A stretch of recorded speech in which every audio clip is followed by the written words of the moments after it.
The Megalodons are coming out of the trench along with some friends. Coming out of the trench along with a whole bunch of the friends. Meg 2, The Trench, was directed by Ben Wheatley. If that name sounds familiar, but you can't quite place it, you can't find it in your goddamn skull.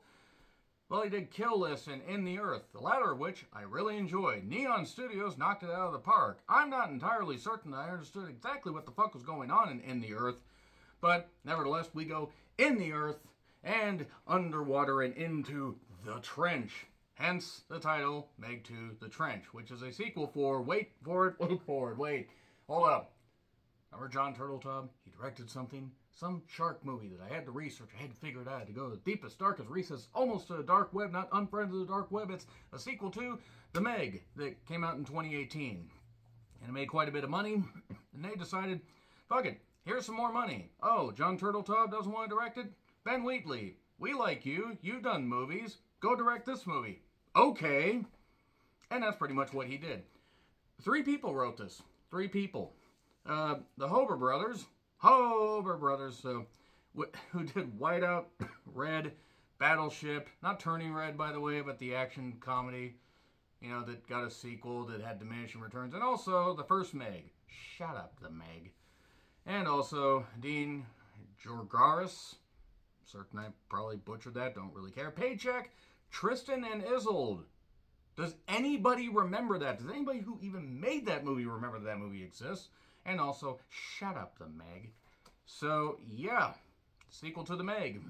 More sharks, more Megs, more problems, hence that terrible, terrible rendition that went absolutely off the goddamn rails. And you thought P. Diddy, Puff Daddy, whatever the fuck his goddamn name is, you thought he borrowed liberally from a whole bunch of songs and just made them his own. I make them a whole lot worse. So yes, Jason Statham, Cliff Curtis, and Paige Kennedy return, and pretty much that's it. That is pretty much it. I rewatched the first Meg just before, literally just before I went to watch this. I just got out of theater and I had to come home before going to another movie to talk about Meg 2, The Trench. But if you haven't seen the first Meg, well, here's basically what it is. There's a trench, not the Marianne Trench, but this trench that's got this ice frickin' ring around it and everything. This ring around the rosy. Actually, it's an ice filter film thing, and if they go through it, you see all this weird ecosystem, life and sea life and all this stuff like giant squids and other stuff. And Bing Bang Lee is not in this. That's unfortunate. More in the pity, because goddamn, she's 50 now and she looks incredible. Goddamn gorgeous. That's a shame. The little girl that played her daughter is actually in this. And despite the fact that 5 years have passed, the girl seemed like I think she was like 9 or 10 when the movie came out. And she's supposed to be 14 here. So she was 9 in the first one, now she's 14 here. And it's the same actress. And it's just amazing how you almost don't recognize somebody until you look at the name. You're like, oh, shit, that is the same person. And their character is grown up, and they're, around Jason Statham's Jonas Taylor. Yes, a man named Jonas who does deep sea diving. You don't get that symbolism, I really can't fucking help you. From that storybook, the Bible, that bullshit storybook. So yeah, there's more Megs. Because this time, there are other people searching for certain minerals in the trench, and certain things are going on, and eventually the Megs and other creatures break through, and, well, Jason Statham's Jonas and Cliff Curtis's Mac, the return of the Mac, really missed opportunity there. They have to solve every goddamn problem that these Megs cause and all these other creatures. And I was kind of looking forward to this because while the first Meg, I fully admit, is not great, there were elements of fun and it had a breezy pace to it. Sure, it followed a lot of familiar tropes of a lot of shark movies and a lot of monster movies, but it was fun. At least it embraced the fun enough. And it kept enough of a breezy pace, and also Bing Bing Lee, once again, goddamn gorgeous. And Jason Statham got to have a lot of fun in it. He got to basically just be a version of Jason Statham, like, maybe not necessarily from the Transporter, at least maybe Transporter 3, the lesser one. And he's just basically playing himself. And now, a number of years later, 5 years later seemingly, things are still going good at the Oceanic Station, and more research and more diving and better technology, like suits that they can break cement blocks with. And Super Mario Bros., they're just thinking, man, what the fuck, we could have used that, we'll just have to use our heads. Woohoo! That's on Peacock, by the way, currently, if you want to check that out. And then there's all this oceanic, activity going on, and certain other groups, apparently, there's this... For a movie that had... okay, I'm just gonna fucking get into it. For a movie that had Meg 2 in the title, The Trench, they go into the trench, there are Megs, eventually, but for a trailer that seemed to purport that there was gonna be a whole lot of fun, they forgot to put Megs in this movie for a good portion. And anytime the Megs show up, it's like, yay, they're here and they're gone. Let's show more humans being stupid. Or let's show the subplot that nobody goddamn cares about. Can we get to the Megs? Can we get to the Megs? Can we just get the bonkers action? They could have made this movie 20 minutes shorter and just made it more goofy and ridiculous and everything, but they decided to go with this simplistic yet convoluted plot for no reason. And Ben Wheatley has proven that he can do good movies, and this was not very good. And in case that's not really evident, I fucking hated this. And I didn't want to hate this because there were elements later on where I was like, this is what the movie should have been, but I don't care. Because I didn't even have any reason to care about a lot of these characters. Characters, as it were. Ah, I see what I did there. There's no, the believability isn't even the issue. I don't believe this humanized, plot that they tried to do, this espionage deal, this plot that's all the way over here. Well, meanwhile, these megalodons are swimming through, and we get other sea creatures, and nothing of note, nothing good. I mean, in any flashes that could be taken as, holy shit, this is fun, you don't care by the time it gets to that. You just don't fucking care. The movie stumbles and keeps stumbling and eventually drowns, and it just floats up to the goddamn surface like it's Whitney Houston in the bathtub or her daughter. This is going well. They spent about $200 million on this and really did not have anything to show for it. I do want to give a shout out to Melissa Anthi, probably got that totally wrong. Mahat, that's her last name. I really should have just called her MM. She was fine, seen her in a couple things. And Whoopi Van Ram, with 2 A's. She was good. And Skylar Samuels, who I loved in Scream Queens, and I'm glad that she got to be in a big role like this. There were things that could have worked, and nothing about it worked. It just took forever to get to the goddamn Megs. To the point, you're just like, okay, it's following some of the same beats now. Oh, Jason Statham's doing this, and let's reel that back, and let's go over here. The movie lacked focus, it lacked cohesion in something that's called Meg 2 the Trench. Just show us sharks and other creatures doing shit and just make it more bonkers, because even if it's really stupid, at least you're not focusing on this plot nobody cares about. Sienna Gilroy's in this, who was Jill Valentine in the previous, installments of Resident Evil. Not Resident Evil Welcome to Raccoon City, thankfully not that one. But the movie just wasn't, no, this was terrible. This was absolutely terrible. Jason Statham's on goddamn autopilot. The girl that was in the previous one, Mei Ying, I think is her name. They try to do stuff with her. There's the uncle character, played by Jing Wu. They wrote off the mother, by the way. I just want to say, a bit of a spoiler, sorry. But they wrote off the mother because she wasn't going to be, she either didn't want to be in it, or they just realized, hey, we need to take this character in another direction. I.e. kill her off.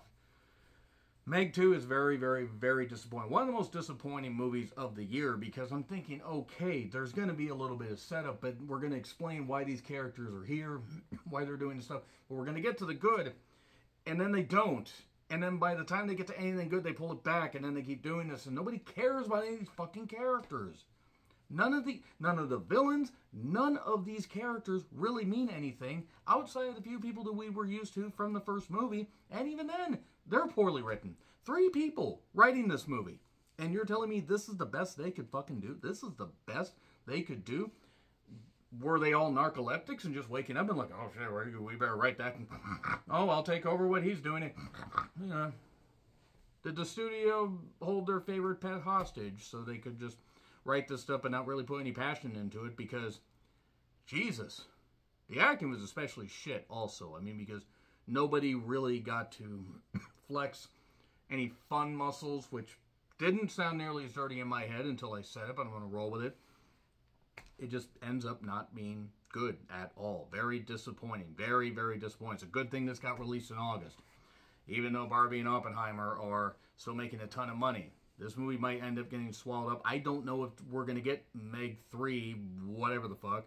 Probably a good thing we don't, because if this is what they're giving us, yeah, a Meg movie without a lot of Megs, and by the time we get some Megs, it's like, okay, oh, that's all we got? That's all we got? Good. I'm going to get into spoilers now. It's in theaters if you want to check it out. 3, 2, 1, and spoilers. Okay, so Jing-Woo has taken over his family's company. Mei Ying and Jason Statham's Jonas still have a bond because he protected her in the first one. And Cliff Curtis really tries here. He does try. He's very terrific. At least he has been in other movies. There's this work meeting thing. Big old deal with Sienna Gilroy's character. Talking about finances and all this stuff. And not stock options. We're not Birdemic. But all this stuff where we're going to continue to plunge into the trench. We're going to do all this stuff with these companies doing these great things. And guess who the villain is? It's Sienna Gilroy. Skylar Samuels works on the crew that Cliff Curtis is part of, and DJ, played by Paige Candy, is part of. And Skylar Samuels is the villain. Why? Because movie. They literally give no explanation beyond money, which, sure, sometimes you don't need that. But when you have no element of fun and you wrung every bit of fun out of this movie, and a movie called Meg to the Trench, sharks, just give us sharks. Just give us sharks. Ben Wheatley and the writers, it's not that fucking hard. Nevertheless, there's these points where they go into the trench. There are these guys saying these explosives to get these rare minerals that apparently are so goddamn valuable. They're worth $1 billion, literally. There is a point where Jing-Woo's character holds up a rock and says, this has to be worth $1 billion.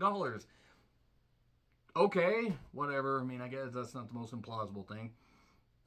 But their submarines get wrecked during these explosions that get set. And there's this one villainous guy that just kind of looks like if the guy from The Last of Us, the main guy from The Last of Us, Pedro Pascal, I had to struggle to remember the name, if he was made by a wax figure company and that wax figure company went bankrupt, I don't know, about 60% in. And that's nothing against the actor, but this guy has no way of emoting.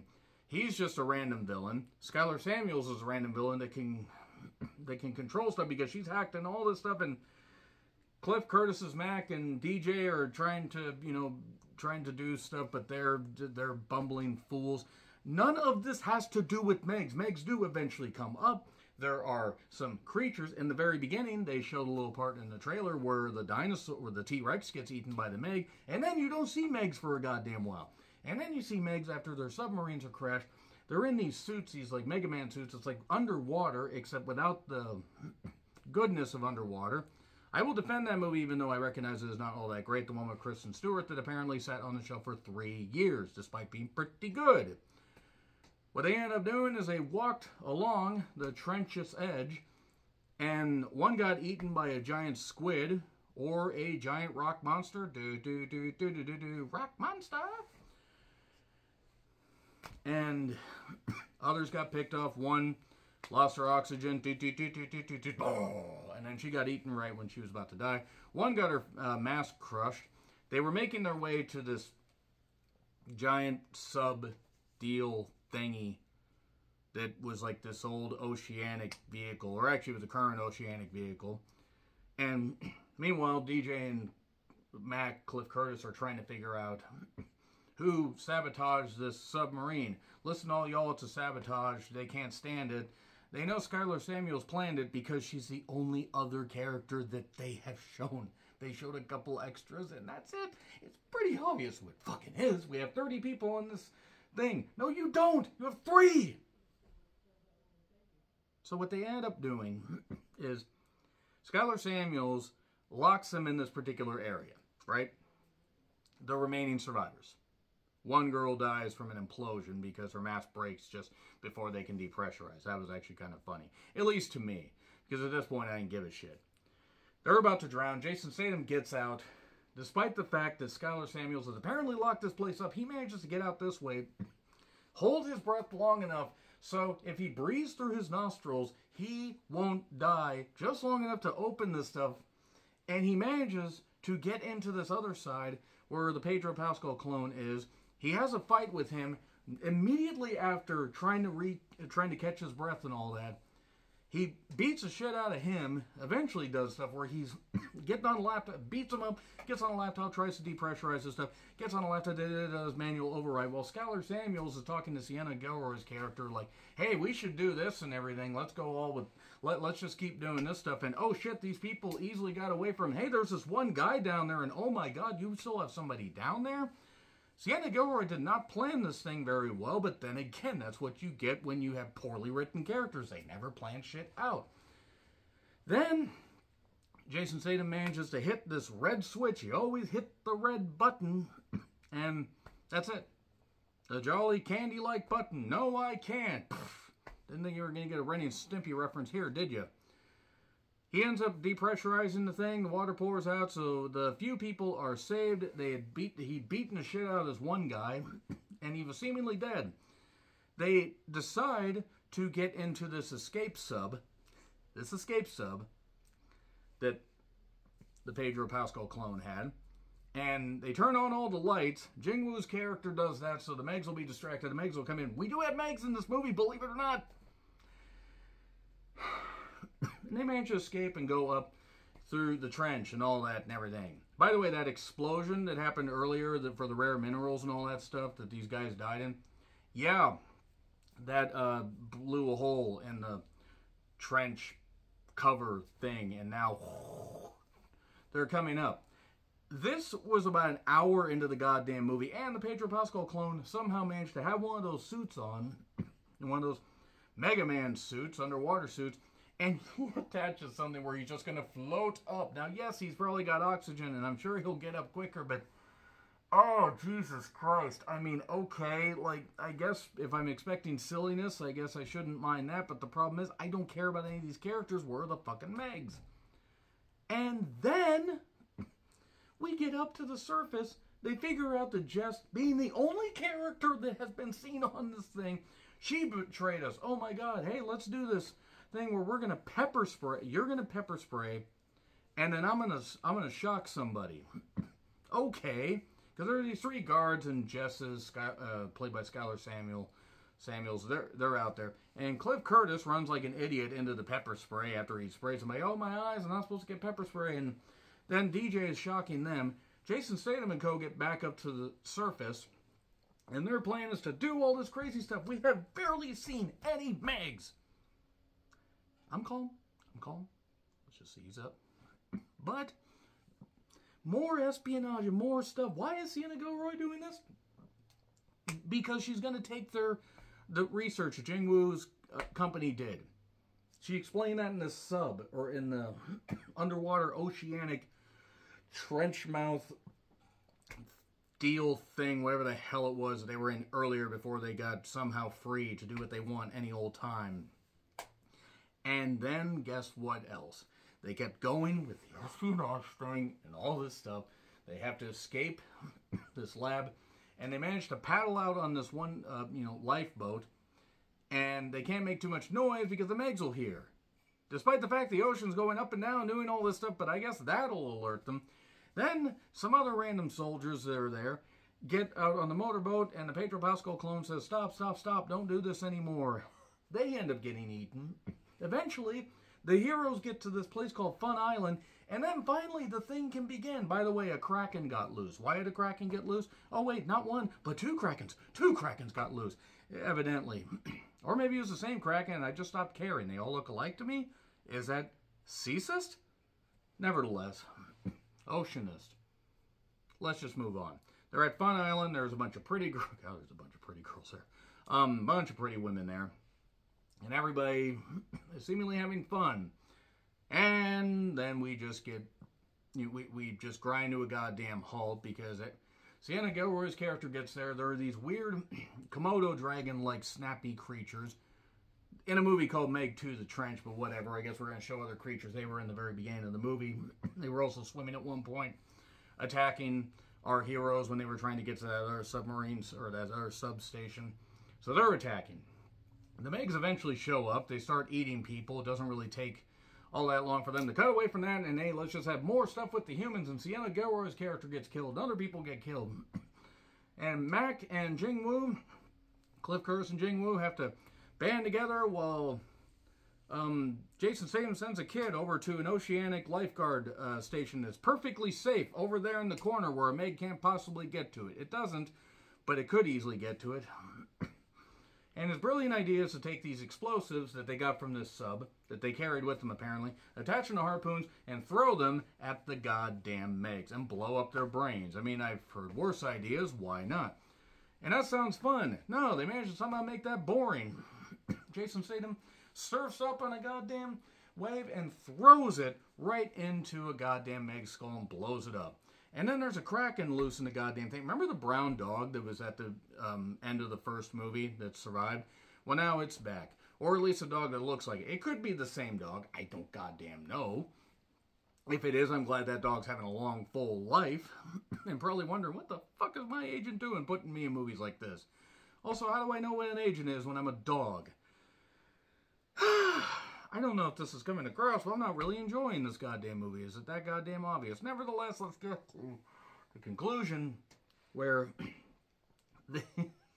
these soldiers get Mac and DJ. DJ, who somehow just becomes a badass, had trained to fight and everything after the events of the first one, had shot a bunch of people, or tried to shoot a bunch of people, and tried to do a whole bunch of badass stuff. He had this gun with poison bullets that apparently are things, and it's not a dart gun but bullets, but whatever, I'll roll with it.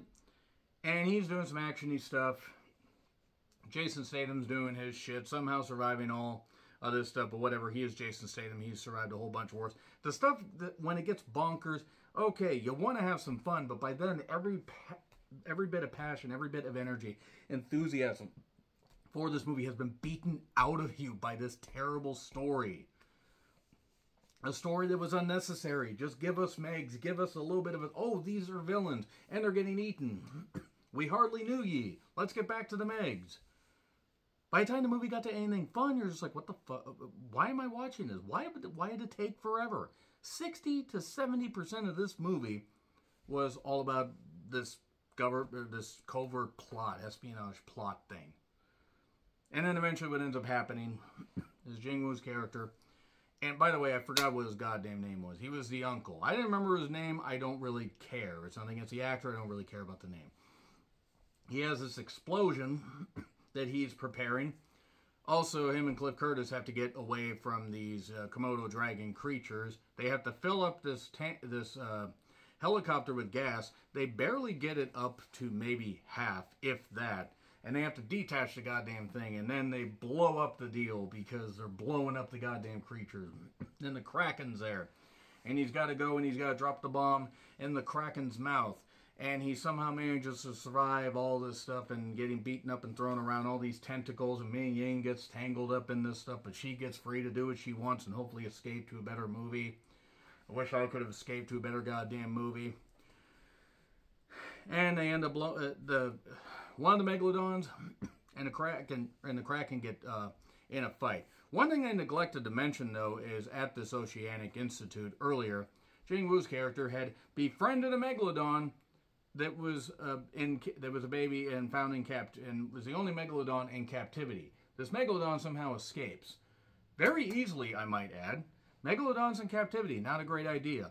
He has this thing where he realizes, shit, this Megalodon's coming out, so wait, it's this one. He does this little beepy deal, like a clicker thing, like he's clicking people for track or timing them, or ticket people for an old wrestling show. I don't know what the hell it is. It's just a little beepy deal. Beep, beep, beep, beep, beep. And he manages to get the Megalodon to recognize it's him. So that's okay. Don't worry, I'm not going to hurt you. And then everybody's celebrating, the remaining people. And then they imply that, oh my god, what if that megalodon in captivity is pregnant? Well, who cares? We'll just worry about that tomorrow. That's the 20th century attitude. F. God. Any fun was just... Any fun that could have been had with this movie was just beaten, just the passion was beaten out of it. This was a passionless project. Terrible. And I went in with pretty low expectations, and they still weren't met. God damn it. F. Agree, disagree, what I said, lecture, subscribe, Twitter handle in the description. I'm John Recklin. I'll see you soon.